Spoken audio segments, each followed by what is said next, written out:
اعداد نہیں. ابھی میں ویزا لینے گیا تھا تو وہاں پر جو خاتون تھی ایک کینیڈا کی, انہوں نے پوچھا آپ کی آمد نہیں. میں نے کہا آئی ارن نتھنگ. حیران ہوئی. میں نے کہا اور بات سن لو, آئی اون نتھنگ. میری کوئی جائیداد نہیں, میری کوئی آمد نہیں. مرکزی انجمن خدام القرآن ہے, اس کے ایک کوارٹر میں میں رہتا ہوں. میری سہولتیں مجھے وہاں سے حاصل ہیں. 2 وقت کی روٹی یہ میرے بچے ہیں جو کنٹریبیوٹ کر دیتے, اس سے میں کھا رہا ہوں. اس لیے کہ میرا ایک مکان تھا, وہ میں نے بیچ کر ان کے لیے چھوٹے چھوٹے 3 کمرے کے 4 کوارٹر بنا دیے ہیں, اور وہ ان کے نام کر دیے. میرے نام پر, میری بیوی کے نام پر 1 پیسے کی جائیداد نہیں, کسی کمپنی کا کوئی 1 پیسے کا حصہ نہیں, کہیں میرے پاس کوئی بانڈز نہیں, اللہ بچائے رکھے اس لعنت سے, اور نہ کہیں کوئی میرے ہاں اس طرح کی اور کوئی شے موجود ہے. تو یہ اچھی طریقے سے جان لیجئے, میں نے زندگی لگائی ہے, اسی کام کے لیے لگائی ہے. مجھے کوئی احساس محرومی نہیں ہے. روٹی مجھے ملتی رہی ہے, آیت فاقہ نہیں آیا ہے. رزق اللہ نے اپنے ذمہ رکھا ہوا ہے, لیکن میری توانائی لگی ہے میکسیمم قرآن پڑھنے اور پڑھانے میں. خیرکم من تعلم القرآن وعلمہ. اور یہ کس لیے کیا؟ جب انجمن خدام القرآن لاہور کی قائم کی تھی, اس کے دیباچے میں لکھ دیا تھا کہ میں صرف انجمن بنانے کا قائل نہیں ہوں, میرے پیش نظر اقامت دین کی فرضیت ہے, میں ایک جماعت قائم کرنا چاہتا ہوں. یہ پہلا قدم ہے مرکزی انجمن خدام القرآن کا, اور یہ 1972 کی بات ہے, آج سے 21 برس قبل کی جو میں آپ کو بتا رہا ہوں. بہرحال پہلا کام وہی ہے جو حضور نے کیا. فرق یہ ہے وہ کافر تھے, انہیں قرآن کے ذریعے سے ایمان کی طرف دعوت دی گئی. ہم مسلمان ہیں, ہمیں قرآن کے ذریعے سے تجدید ایمان کی دعوت دینی ہے. مرحلہ ایک ہی ہے, اس میں کوئی فرق نہیں. نمبر 2, وہ جو حدیث میں سنا چکا ہوں, آمرکم بخمس بالجماعت والسمع والطاعت والہجرت والجہاد فی سبیل اللہ. اب جو لوگ واقعتاً شعوری ایمان اختیار کریں, شعوری طور پر فیصلہ کریں کہ مسلمان جینا ہے, مسلمان مرنا ہے, ان صلاتی و نسکی و محیای و مماتی للہ رب العالمین, یہ طے کریں نا پہلے. صرف جلسوں سے تو نہیں ہوگا, یہ تو ہوگا تو پھر کچھ کرنے سے ہوگا. اور کرنے کے لیے میدان میں وہ آئے جو پہلے اپنی ذات پر اپنے گھر میں دین نافذ کر چکا ہو. اگر یہ نہیں ہے تو جھوٹا ہے, فریبی ہے, اسلام کا نام لیتا ہے. تو اپنی ذات پر اپنے گھر میں اسلام قائم کرو اور پھر جڑ جاؤ, ایک مل جل کر ایک جمعیت بنو, ایک طاقت بنو, ایک قوت بنو, جماعت بنو, حزب اللہ بنو. آمرکم بخمس, میں تمہیں 5 باتوں کا حکم دے کر جا رہا ہوں.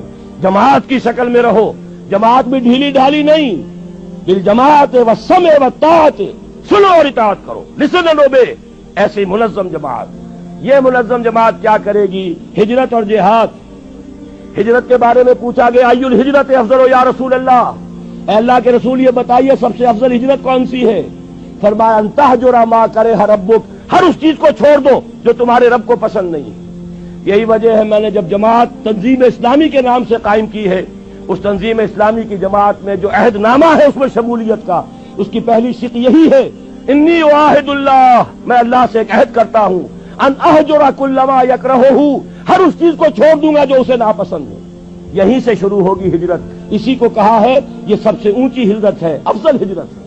اور اس کے بعد جہاد ہے, تن من دھن لگاؤ اللہ کے دین کے لیے, اللہ کے دین کی سربلندی کے لیے.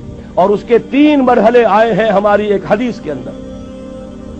تم میں سے جو کوئی بری کو دیکھے, حدیث بہت عام ہے, سب کو یاد ہوگی, اس کا فرض ہے طاقت سے روکے, اور اگر اس کی ہمت نہیں ہے زبان سے روکے, اس کی بھی ہمت نہیں ہے تو دل سے نفرت ضرور رکھے, اور یہ ایمان کا کمزور ترین درجہ ہے. ظاہر بات ہے اس جماعت میں, تنظیم اسلامی میں, اس حزب اللہ میں, اس خلافت کو قائم کرنے والی آرگنائزیشن میں وہی لوگ آئیں گے جنہیں بدی سے نفرت ہے اور نیکی چاہتے ہیں کہ قائم ہو جائے. وہ معاونین کی تحریک ہم نے رکھی ہے, تحریک خلافت کے معاونین. تنظیم میں آنے کے لیے بیعت ہے, بیعت سمع و طاعت فی المعروف, شریعت کے دائرے کے اندر اندر جو حکم دو گے مانیں گے. وہ حکم کوئی بھی ہو, ہماری طبیعت کے مطابق ہو یا ہماری منشا کے خلاف ہو, شریعت کے خلاف نہ ہو تو مانیں گے. یہ ہماری بیعت ہے تنظیم اسلامی میں شمولیت کی. لیکن ہم نے ایک خانہ اب شروع کیا ہے, تحریک خلافت. بتائیں تو صحیح لوگوں کو خلافت ہے کیا؟ یہ خلافت جو ہے یہ صرف کوڑے لگنے کا نام نہیں ہے, یہ خلافت صرف ہاتھ کاٹنے کا نام نہیں ہے, یہ خلافت صرف رجم کرنے کا نام نہیں ہے. یہ ساری چیزیں خلافت میں ہیں, لیکن پہلے خلافت کفالت کی ذمہ داری لیتی ہے, پہلے خلافت تمہیں حقوق دیتی ہے, پہلے خلافت جو ہے تمہیں تعلیم دیتی ہے, تمہیں توبہ کی توفیق عطا کرتی ہے. اس کے بعد بھی اگر آپ کی روٹی کپڑا مکان ریاست کی ذمہ داری ہو پھر بھی آپ چوری کریں تو ہاتھ کٹے گا. اگر آپ کے لیے نہ یہ بے حیائی ہے، نہ یہ سترو جو حجاب کے قوانین ہیں ان کی خلاف ورزی ہے، نکاح کا راستہ آسان کر دیا گیا ہے، اس کی رکاوٹیں دور کر دی گئی ہیں، پھر بھی آپ زنا کرتے ہیں تو رجم ہوگا اگر آپ شادی شدہ ہیں. لیکن یہ کہ اس پورے نظام کو ایک آرگینک ہول کی حیثیت سے سامنے رکھنے کی ضرورت ہے. تو امر بالمعروف نہی عن المنکر جب تک طاقت کافی نہیں ہے صرف زبان سے